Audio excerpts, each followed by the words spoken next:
Buenas tardes, doctor. En esta oportunidad estaremos dando una exposición de la semana 18 en el caso 3.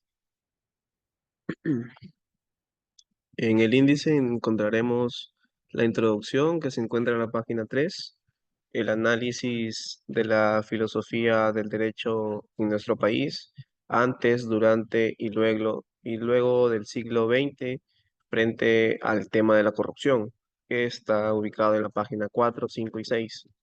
El análisis de la teoría jurídica de Miro Quesada, que se encuentra en la página 6 y 7, la cuestión del derecho justo en la misma página 6 y 7, la fundamentación del derecho justo desde una ética formal, encontrada en la página 7-8. Observaciones de la ética de Francisco Miro Quesada y la influencia de su pensamiento, en la página 8 y 9. El análisis de la realidad de nuestro país y aplicación de la teoría del derecho justo de Miro Quesada, que se encuentra ubicada en la página 9, en respectivas conclusiones en la página 10 y las referencias bibliográficas en la página 11. Como introducción, en este informe pretendo definir y explicar para descubrir un poco más sobre las propuestas jurídicas y filosóficas de Francisco Miro Quesada. Para el fin de este trabajo, se tomó como base información recolectada de artículos científicos e información extraída con ayuda de las páginas web y otros estudios como ensayos, tesis y monografías. Asimismo, también el presente informe intenta organizar y sintetizar la originalidad de las ideas del filósofo peruano Francisco Quesada Altuarias acerca de la filosofía moral y la filosofía del derecho, que en particular se debate contemporáneo sobre el concepto del derecho.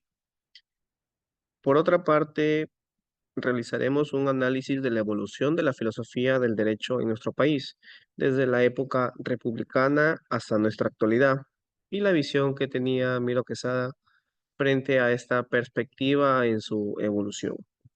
Finalmente, vamos a ver el análisis de Miro Quesada hacia la actualidad peruana. Así también veremos qué aportes tenemos en el derecho y en la filosofía de nuestro país. A continuación, el análisis de la filosofía del derecho en nuestro país antes, durante y luego del siglo XX, frente al tema de la corrupción. Bien sabemos que en nuestro país desde la época de los años 80 se indican que es el segundo mayor problema en nuestra sociedad.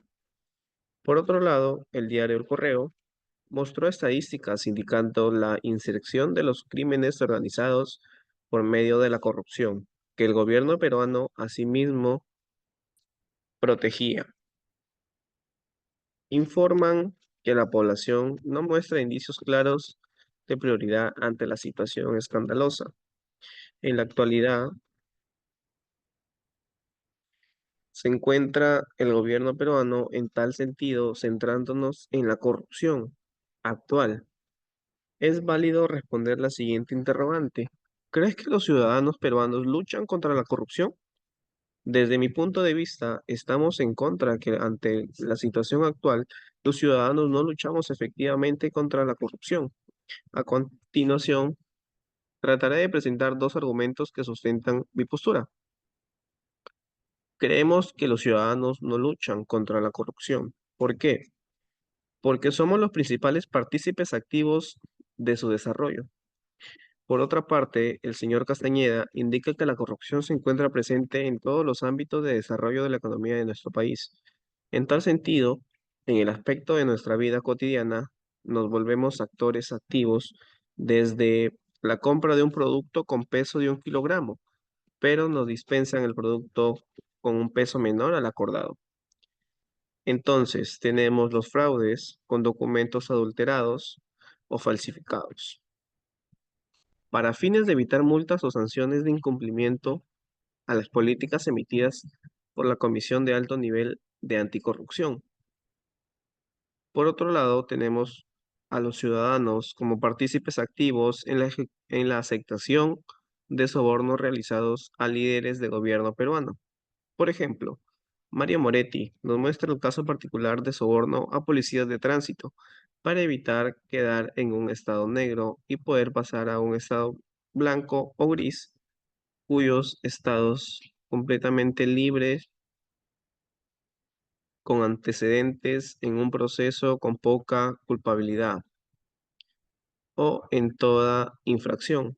Asimismo, encontramos el caso de nulificación de impuestos por sobornos a los encargados de trámites con del gobierno, llamados así por el profesor Hurtado Pozo, fenómeno de la corrupción.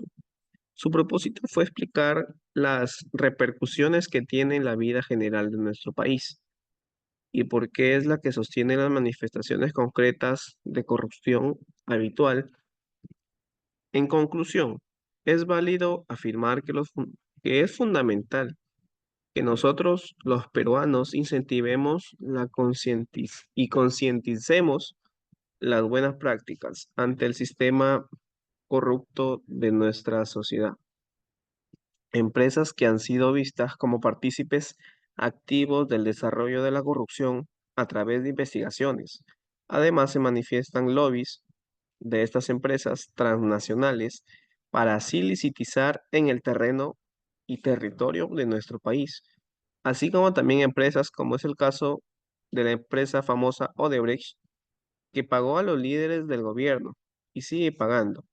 Por otra parte, se encuentran empresas como Telefónica, que conocemos como Movistar, que se han expuesto en temas de evasión de impuestos. Asimismo, encontramos negocios con procesos tributarios legales. Esto se da por la falta de entidades reguladoras y comprometidas con el cumplimiento de los procesos recaudadores de impuestos. Por lo tanto, estamos en contra que ante la situación actual, los ciudadanos no luchemos efectivamente contra la corrupción, pues que está presente en todos los ámbitos que nos desarrollamos y podemos ser partícipes, ya sea activos o pasivos. Otros pueden pensar que estas son acciones pequeñas, que los verdaderos corruptos son los que le roban dinero al Estado y que solo a ellos se le puede acusar y juzgar, pero sin embargo, no importa el monto robado, sino el acto de robar. Tenemos en claro que la corrupción de algunos funcionarios, congresistas, ministros y alcaldes, además de otros cargos, es la más dañina, porque el dinero que roban, que son miles de millones de soles al año, podría servir para tener mejoras en hospitales, escuelas y otras obras, para mejorar los sueldos de los policías, médicos o maestros de la escuela. Maestro sanmarquino, filósofo peruano, se ha dedicado a exponer de manera sistemática la historia de las ideas en el Perú contemporáneo. Consideramos que en la historia de la filosofía de nuestro país es referente y vigente, con mayor trascendencia para el estudio del pensamiento peruano.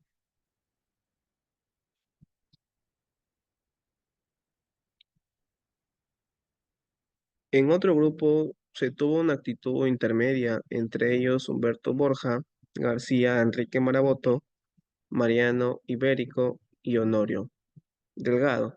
En esto se encontró la influencia de Henry Bergson, Luigi Clayes, Maurice Blondel, Juxer, Scheller, Chiriboga, en quienes se encontrarán la influencia de Gross, Gentile, Harman y estudios sobre Kant a fines de la década del pensamiento kantiano que influenció a Carlos Cueto Fernandini, Francisco Miro Quesada Cantuarinas, quien también influenció a Walter Peñalosa, Nelly Festini y Gustavo Sacco.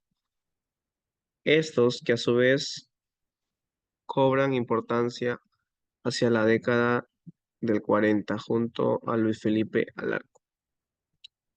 Augusto Salazar Bondy, nos plantea que las ideas filosóficas en nuestro país a inicios del siglo XX presentaron diversas temáticas en el ámbito de la reflexión. No solo se acentuó el positivismo, si bien se observó la influencia de franceses, alemanes e ingleses en la Universidad de San Marcos, donde se hace ilustre de todas estas filosofías, para Salazar, en el seno de la Facultad de Letras, es en donde se expresan las reacciones intelectuales y los nuevos movimientos de pensamiento. De forma contraria al positivismo iniciado por Javier Prado, la corriente filosófica que levanta vuelo para que los inicios del siglo XX es el espiritualismo, representado por Alejandro de Huesta, quien orientó las discusiones de los universitarios de su época. Los resultados de este filósofo se expresan en la generación de 1905, con algunos detractores. Entre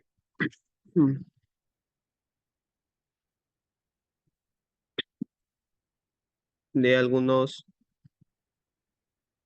detractores. Frente a la crítica del positivismo como Oscar Miro Quesada y la oposición al espiritualismo impulsado por De Astua, señala Salazar que Pedro Sulen pronto mostró su desacuerdo con la dirección propiciada por el maestro. Es decir, el pensamiento filosófico naciente en los claustros universitarios fueron asimilando por toda una generación que hizo oficial. Sin embargo, un nuevo frente de reflexión surgió con las oposiciones, quienes realizaría de Pedro Sulen, pero se mantuvo con la reflexión filosófica no oficial. ¿Qué nos quiere decir? Es el quehacer filosófico, la trayectoria de las influencias de Pedro Sulen no se consideraron en la historia de aquella época. El análisis de la teoría jurídica de Miro Quesada, la cuestión del derecho. Cuando estamos frente a un conjunto de normas emitidas por el Estado o cualquier órgano competente y que podemos reconocer como justas. Entendemos que por la filosofía moral no ha sido esquivada a esta cuestión, pues la reflexión en torno a la fundamentación de la acción moral conlleva necesariamente al campo del derecho. ¿Qué nos quiere decir? Al campo en el que un poder centralizado emite normas que regulan el comportamiento de una colectividad o sociedad. En la filosofía del derecho, en los dos últimos tiempos, esta ha sido una de las cuestiones más espinosas, pues que la identificaron de un derecho como justo o injusto. Acarrea el problema del reconocimiento de su validez y por ende de perspectivas se le identifican como no derecho o inválido. De plano, la dificultad temática se acrecienta, sobre todo nos reencontramos en un contexto de tensión. Por otro lado, cada vez se estrecha más la vinculación entre estados que comparten determinados valores y los que no. La fundamentación del derecho justo desde una ética formal. La trayectoria filosófica de Francisco Miro Quesada pudo lograr una fundamentación racional de la ética que a su vez constituyó el fundamento del derecho justo y la praxis política culminada en su trabajo llamado Ensayo de una fundamentación racional de la ética, versión publicada en el año 2003 como capítulo del libro Ser humano, naturaleza, historia. Dicho ensayo representa la realización de la vertiente práctica de la otra. Es la vertiente teórica, esto es el conocimiento del mundo del proyecto autotolecto. El hombre como capaz de forjar su propio destino mediante el uso de la razón, como así se expresa en el libro Ser humano, naturaleza, historia. artículo que le da nombre al libro antes indicado. Esta trayectoria nos induce a dar cuenta de la evolución de la búsqueda de una fundamentación que distingue tres momentos. El primer momento identifica sobre el derecho justo en el año 1976 y la fundamentación filosófica de los derechos humanos publicada en el año 1982. Aunque en ellos la línea argumentativa es la misma, pues que el principio de no arbitrariedad es el que marca la pauta. El trabajo de 1982 ofrece precisión conceptual en torno al referido principio. El segundo momento está constituido por el artículo El derecho justo, en el año 1994. En él se analizan las limitaciones del principio de no arbitrariedad e introduce el principio de simetría de forma independiente que a su vez muestra un contraste con objetivismo y subjetivismo. En la filosofía de los ensayos de una fundamentación racional de la ética, publicado en el año 2003, en este trabajo el principio de simetría toma la postura en la fundamentación racional de la práctica. Observaciones de la ética de Francisco Miro Quesada e influencia de su pensamiento. La ética formal de Francisco Miro Quesada no está exenta, por supuesto, de observaciones en relación con la simetría física. Si bien su propuesta es sumamente sugerente para la razón práctica y es representada con el derecho a la igualdad y libertad, se olvida que incluso estos conceptos no tienen la debida claridad conceptual y sobre todo que no es claro que satisfagan la solución de los múltiples e intricados problemas sociales. Así, en el presente estudio se coincide con Miro Quesada cuando señala que la no arbitrariedad o la simetría, como sostiene dicho autor en sus últimos trabajos, son nociones lógicas, demasiado esquemáticas como para captar por su intermedio los complejos mecanismos de la praxis. A pesar de la originalidad de Francisco Miro Quesada, su pensamiento ético no ha tenido una repercusión significativa en el debate filosófico, lo cual es notorio porque no aparece en el diálogo sobre el problema de la relación entre el derecho y la moral, pese a sostener un objetivismo moral marcadamente diferente. Análisis de la realidad peruana y aplicación de la teoría del derecho justo de Miro Quesada. Con Miro Quesada nos une principalmente un doble cariño, una cuestión filial. Su nieto y mi entrañable amigo Paco, Francisco Miro Quesada Westphalen, a la sazón compañero de clase de la Escuela Filosófica de San Marcos, en el amor y la reflexión desde y para Latinoamérica. La primera razón es fácilmente explicable, ya que Miro Quesada pertenece a esa generación de filósofos clásicos, es decir, más allá de la transmisión del conocimiento filosófico, le interesaba la construcción de niveles de acción en la persona. Por ello, su vocación de maestro fue formada por razón segunda de importancia epistemológica que se ubica dentro del panorama para entender el proceso de edificación de la historia de las ideas en Latinoamérica, en nuestro país. Francisco Miro Quesada pertenece a una familia y muy reconocida tradición de intelectuales peruanos que su padre, célebre Raxo Oscar Miro Quesada, lo indujo a la búsqueda de escenarios para la reflexión, formando en su infancia en colegios franceses, luego en la cuatricentenaria Universidad de San Marcos, donde fue una de sus figuras más notables, periodistas, boxeador, matemático, fundador de la Sociedad Peruana de Filosofía, introductor de la lógica matemática en el país, expresidente de la Federación Mundial de Sociedades de Filosofía, ideólogo de Acción Popular, exministro de Educación, embajador del Perú en Francia, inventor del término lógica para consistente, tomado por Newton da Costa, entrañable filósofo peruano y una de las leyendas vivas de la filosofía latinoamericana, quien fue Miro Quesada.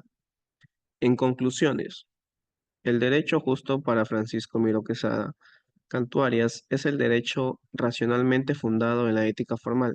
El derecho justo se caracteriza por tener normas simétricas y no arbitrarias. Esto es, normas que puedan ser aplicadas por unos y por otros, y por estos a los primeros con el debido respeto por la autonomía del ser humano.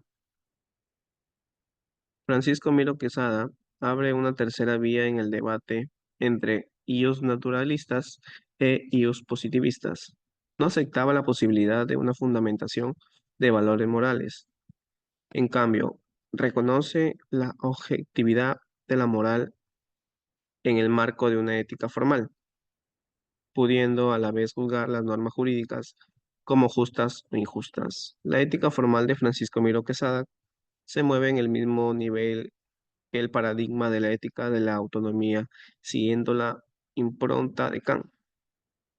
Los resultados obtenidos en el presente informe nos permiten evaluar el panorama del problema de la periodización en la primera época del siglo XX en nuestro país, de la generación del 900.